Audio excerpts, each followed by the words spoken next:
नमस्ते दोस्तों। आज हम बात करेंगे रतन टाटा और साई वाले की सत्य कहानी। उस शाम की हवा में एक अद्भुत शांति थी। सड़क के किनारे पेड़ों की कतारें थी, जिनकी पत्तियों हल्की हवा से हिलती और एक मधुर सरसराहट पैदा करती। आसमान पर सूरज अब धीमे धीमे अस्त हो रहा था, जैसे दिन भर के थकान को समेटे कर आराम करने जा रहा हो। इसी शांत रास्ते पर एक सफेद टाटा सफारी धीरे धीरे आगे बढ़ रही थी। बाहर से देखने पर किसी को अंदाज नहीं लगता था कि इस गाड़ी में भारत के सबसे विनम्र और आदरणीय उद्योगपतियों में से एक रतन टाटा बैठे हैं। उसी दिन वह बिना किसी मीडिया कवरेज, बिना किसी सुरक्षा गार्ड के बिल्कुल साधारण तरीके से अपने दो पुराने दोस्तों से मिलने निकल थे।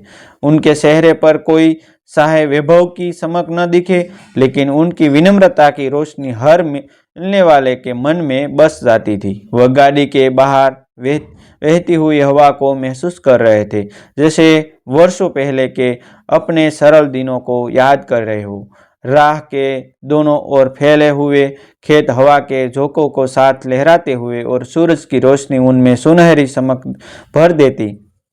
गाड़ी के एक छोटे कस्बे की सीमा में दाखिल हो रही थी कि तभी रतन टाटा की नज़र सड़क किनारे बने हुए एक छोटे से ढाबे पर गई। टीन की छत, कच्ची मिट्टी की दीवारें, टूटी हुई बेसे, पर भीतर वह चटकती चाय की महक, एक गर्मजोशी की खुशबू जैसी थी। बोर्ड पर लिखा था, रामू ढाबा गरम चाय। उन्होंने ड्राइवर से कहा, रुको, यहाँ थोड़ा रुकते हैं। ड्राइवर थोड़ा हैरान हो रहा हुआ। सर, आगे अच्छा होटल मिल जाएगा। टाटा जी ने हल्की मुस्कान के साथ कहा, अच्छा खाना हो या अच्छी चाय, उसका स्वाद जगह से नहीं दिल से आता है, और असली भारत ऐसे ही ढाबों में मिलता है। गाड़ी सड़क किनारे रुकी और रतन टाटा धीरे धीरे उतरकर ढाबे में प्रवेश करने लगे। मिट्टी की दीवार से टिकरा कर रखा चूल्हा, धुएं से भरे बर्तन और हर तरफ एक पुरानी लेकिन जीवंत सादगी, सभी मिलकर ढाबे को किसी गांव जैसा माहौल दे रहे थे। सामने एक दुबला पतला आदमी, लगभग 40 साल का, फटे हुए लेकिन साफ कपड़े पहने, उन्हें देखकर तुरंत बोला, आइए साहब, चाय बना दूं? रतन टाटा ने मुस्कुराकर कहा, हाँ भाई, एक कड़क चाय बना देना। वह एक पुराने लकड़ी के तख्त पर बैठा हो गया। हवा में मिट्टी की खुशबू थी और स्टोव पर सब अबते दूध की महक थी। ढाबे वाले ने चाय चढ़ाई और बीच बीच में उन्हें झिकझिकाते हुए देखता। शायद वह यह पहचानने की कोशिश कर रहा था कि यह साधारण दिखने वाला ग्राहक कौन है, लेकिन किसी निष्कर्म पर नहीं पहुंच पा रहा था। चाय उतरते होते ही वह गिलास में डालकर बोला, लीजिए साहब, गर्म है। टाटा जी ने गिलास को हाथ में पकड़ते हुए पहला घूंट लिया। चाय में मिठास थी, लेकिन उससे ज़्यादा उसमें किसी महत्वाकांक्षा इंसान का संघर्ष घोल दिया गया था। उन्होंने ढाबे वाले से पूछा, तो भाई, यहाँ रोज़ कितने लोग आ रहे जाते हैं? ढाबे वाला थोड़ा शर्माते हुए बोला, साहब, आता जाता तो बहुत लोग हैं। मेहनत सुबह से शुरू कर देता हूँ, 4 बजे उठता हूँ, बाजार से सामान लाता हूँ, फिर रात तक काम करता हूँ। इतना काम लेता हूँ कि घर चला जाए, बच्चों की पढ़ाई का खर्च भी किसी तरह निकल जाता है। उसने थोड़ा रुककर गहरी सांस ली, लेकिन साहब, कभी कभी लगता है अगर दुकान थोड़ी बड़ी होती तो बच्चों को अच्छे स्कूल में भेज पाता, किस्मत भी कुछ मदद कर देती तो शायद जिंदगी आसान हो जाती। उसकी आवाज़ में शिकायत नहीं थी, एक थकान थी, एक मजबूरी थी, और साथ में उम्मीद भी। रतन टाटा उसके हर बातों को ध्यान से सुन रहे थे। उनकी आंखों में संवेदनशीलता थी, पर चेहरे पर वही साधारण शांति। उन्होंने पूछा, फिर दुकान बड़ा करने के लिए लोन लिया? ढाबे वाला हंसा, पर वह हंसी दर्द से भरी थी। साहब, बैंक वाले गरीब आदमी को ऐसे देखते हैं जैसे हम पर एहसान कर रहे हो। लोन की बात करो तो कहते हैं गारंटी लो। अब मेरे जैसा गरीब क्या गारंटी देगा? वो बोलते बोलते चाय के गिलास के पास बैठ गया। साहब, सपने सब देखते हैं, पर सपनों के पीछे पूंजी चाहिए। मेहनत तो मैं करता हूँ, पर कोई साथ दे तो बात बने। रतन टाटा ने चाय खत्म की और कहा, मेहनती आदमी की किस्मत कभी न कभी खुद उसके पास चल कर आती है। बस हिम्मत मत छोड़ना। ढाबे वाले को लगा यह कोई साधारण लेकिन नेकदिल ग्राहक था जिसने उसकी बातें बड़े मन से सुनी। उसने पैसा लौटाते हुए कहा, साहब आपने सुना, यह भी बहुत है। कभी कभी कोई सुन ले तो आदमी का दर्द हल्का हो जाता है। टाटा जी ने पैसे दिए, हल्की मुस्कान दी और बिना एक शब्द कहे वहां से चले गए। ढाबे वाले को बस इतना जगा कि यह ग्राहक किसी खास परिवार से है, लेकिन कौन, यहाँ वह समझ नहीं पाया। दिन बिताते गए। ढाबे वाला पर हर दिन सड़क की ओर देखता, मन में उम्मीद लिए शायद वह साधारण ग्राहक फिर आए, लेकिन वह नहीं आया। फिर एक सुबह उसके फ़ोन की घंटी बजी। उसने फ़ोन उठाया। हाँ बोलिए, कौन बैंक से था। बैंक मैनेजर की आवाज़ में उत्साह था। आपका बिजनेस लोन पास हो गया है और आपके लोन पर टाटा ट्रस्ट की गारंटी लगी है। ढाबे वाले का शरीर जैसे एक पल के लिए सून हो गया।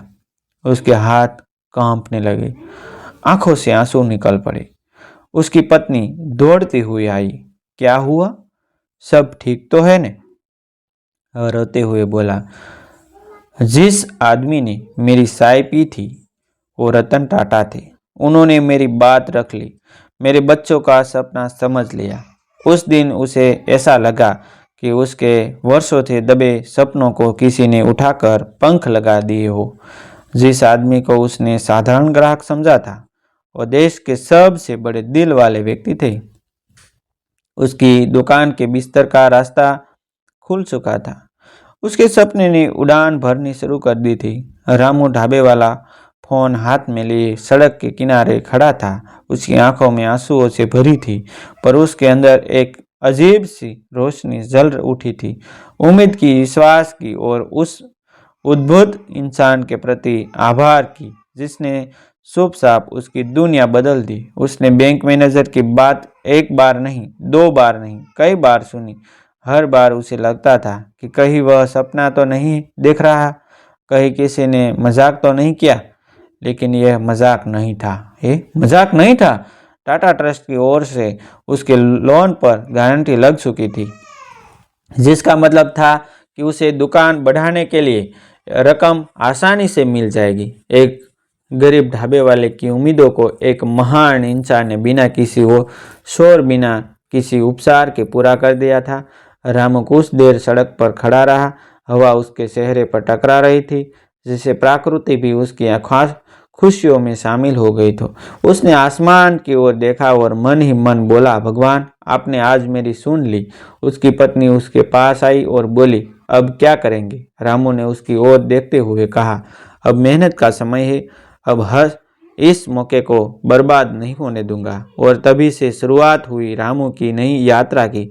वह बैंक गया, दस्तावेज पूरे किए, लोन पास हुए और कुछ ही हफ्तों में ढाबे के पास निर्माण कार्य शुरू हो गया। ढाबे का बदलना सिर्फ दीवारों का नहीं, सपनों का निर्णय। एक तरफ मजदूर ईंटें लगा रहे थे, दूसरी ओर रामू खुद अपने हाथों से ढाबे के नए रंगों का चयन कर रहा था।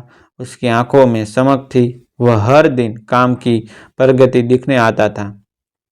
कभी कभी ईंटें उठाने से मजदूरों की मदद थी करता था। उसकी पत्नी और बच्चों भी साथ आते और बच्चों की आंखों में गर्व का भरा होता था। आज वह मिट्टी की दीवारें धीरे धीरे हट रही थी। उनकी जगह पक्की दीवारें, बड़ी खिड़कियों और साफ सुथरे टेबल कुर्सियों बनने लगी। रामू अक्सर एक बात दोहराता, यह सब मेरी मेहनत का फल नहीं, यह किसी और की दया का वरदान है। मुझे तो बस ईमानदारी से इस वरदान को संभालना है। उसके अंदर एक नई ऊर्जा थी। वह बाजार से बढ़िया सामग्री लाने लगा, ग्राहकों के लिए मेन्यू तैयार किया, साफ सफाई का विशेष ध्यान रखने लगा। जो ग्राहक पहले सिर्फ 10-15 रुपये की चाय पीते थे, वे भी अब नई दुकान देखकर खुश थे। धीरे धीरे ढाबा अपने नए रूप में तैयार हुआ।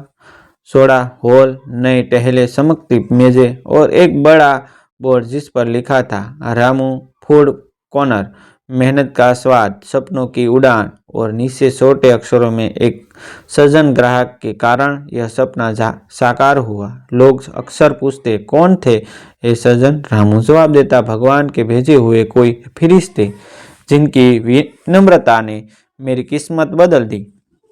रामू के बच्चों पर भी पड़ा गहरा असर। रामू के दोनों बच्चे अपने पिता की मेहनत और संघर्ष देखकर बड़े हो रहे थे। पहले वे साधारण सरकारी स्कूल में पढ़ते थे। कई बार फीस भरने में देरी होती, कई बार स्कूल की ज़रूरत पूरी करना मुश्किल हो जाता, लेकिन अब हाल बदल रहे थे। रामू ने अपने बेटे को अच्छे निजी स्कूल में दाखिल कराया। उसे नए जूते, नई किताबें, नया बैग मिला। बेटे की आंखों चमक उठी। पिताजी, मैं बड़ा होकर इंजीनियर बनना चाहता हूँ। रामू ने उसकी पीठ थपथपाई। बेटा, मेहनत करना, बाकी भगवान और अच्छे लोगों की दुआ साथ है। उसकी बेटी को भी डांस क्लास में डाल दिया गया। पत्नी ने भी दुकान में उसका हाथ बांटना शुरू किया। घर में खुशी की एक नई लहर दौड़ गई थी। लेकिन रामू कभी नहीं भूला कि यह बदलाव किसके कारण संभव हुआ था।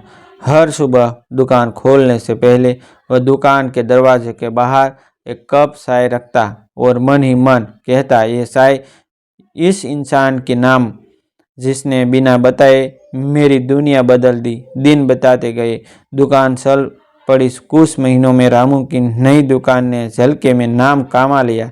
लोग दूर दूर से आते, चाय पीते, खाना खाते और कहते, भाई, यहाँ का स्वाद तो दिल छू जाता है। रामू मुस्कुराता और कहता, ये स्वाद मेहनत का है और शायद किसी महान इंसान की दुआ का भी। समय के साथ दुकान की कमाई बढ़ी। रामू ने अपने कर्मचारियों की संख्या बढ़ाई। अब उसके पास एक कुक था, 2 वेटर थे और एक सफाई कर्मचारी थी भी।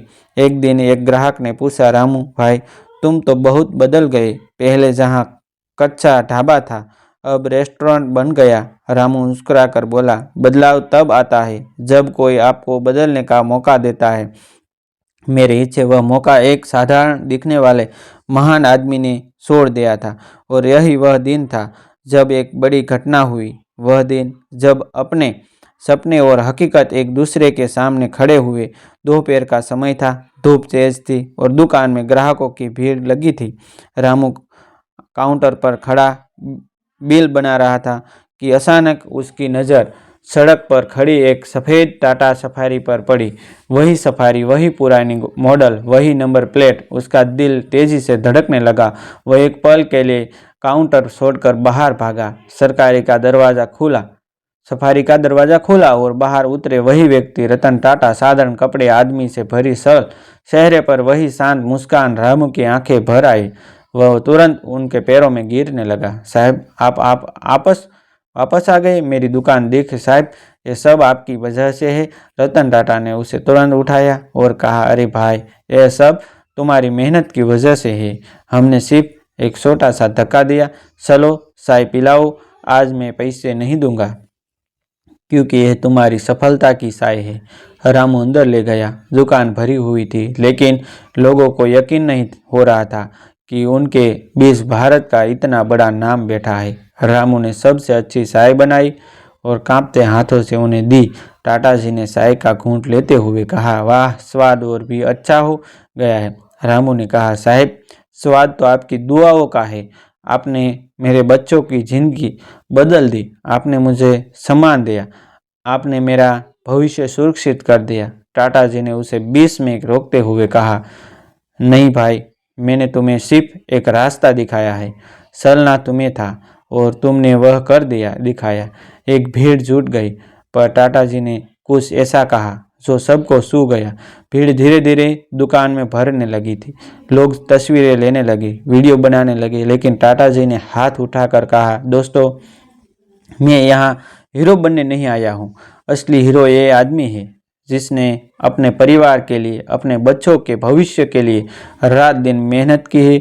उन्होंने रामू की ओर देखा और कहा, गरीबी से बाहर निकलने के लिए सबसे बड़ा हथियार होता है मेहनत और ईमानदारी। मैंने सिर्फ भरोसा किया और इसने अपना जीवन बदल दिया। रामू की आंखें फिर भर आई। कभी उसने नहीं सोचा था कि इतना बड़ा इंसान इतने बड़े शब्द इसके लिए कहेगा। अंत में रतन टाटा जी ने कहा एक ऐसा वाक्य जिसने सब कुछ बदल दिया। टाटा जी जाने लगे। रामू उन्हें छोड़ने बाहर आया। उन्होंने उसके कंधे पर हाथ रखकर कहा, जब भी किसी गरीब को मदद की ज़रूरत हो उसे यह मत बताना कि मदद किसने की, बस उसका हाथ पकड़ लेना जैसे किसी ने तुम्हारा हाथ पकड़ा था। रामू ने सिर झुकाकर कहा, साहब, आपकी ये बात मैं जिंदगी भर नहीं भूलूंगा। सफारी धीरे धीरे आगे बढ़ी और सड़क के मोड़ पर गायब हो गई। रामू उसे देर तक देखता रहा। उस दिन उसके अंदर कुछ बदल गया। वह सिर्फ एक ढाबे वाला नहीं था, वह इंसानियत का संरक्षक बन चुका था। समय बीतता गया और रामू दूसरों का रतन टाटा बनने लगा। अब उसकी दुकान इलाके में प्रसिद्ध थी, कमाई अच्छी हो रही थी, पर सबसे बड़ी बात, रामू ने मदद करना शुरू किया। कभी किसी गरीब मजदूर के बच्चे की फीस भर देता, कभी किसी बुजुर्ग को मुफ्त का खाना खिला देता, कभी किसी ज़रूरतमंद को नौकरी पर रख लेता। और वह सब करते समय वह एक बात हमेशा कहता, जिस दिन मुझे मदद मिली उस दिन मैंने वादा किया था कि मैं भी एक दिन किसी की मदद करूंगा। बिना अपनी पहचान बताए लोग उसकी दुकान से सिर्फ खाना नहीं खाकर जाते थे, बल्कि इंसानियत का स्वाद लेकर जाते थे। और यही वह बात थी जिसने उसकी दुकान को सिर्फ एक रेस्तरां नहीं बल्कि एक मिसाल बना दिया। आज भी रामू के पास एक तस्वीर है, दिल के बहुत करीब काउंटर के पास एक फ्रेम में एक तस्वीर है, सफ़ेद सफारी की। उसके नीचे रामू ने अपने हाथों से लिखा है, कभी कभी ज़िंदगी बदलने के लिए एक कप चाय काफ़ी होती है। लोग अक्सर पूछते हैं, ये तस्वीर क्यों लगाई है? रामू मुस्कुरा कर कहता, क्योंकि मुझे याद रहे कि मेहनत करने वालों की मदद भगवान किसी न किसी रूप में भेज ही देता है। दोस्तों, ऐसी नई नई कहानी देखने के लिए आप हमारी चैनल सब्सक्राइब कर सकते हैं। थैंक यू दोस्तों, मिलते हैं एक न्यू वीडियो के साथ, एक नई स्टोरी के साथ।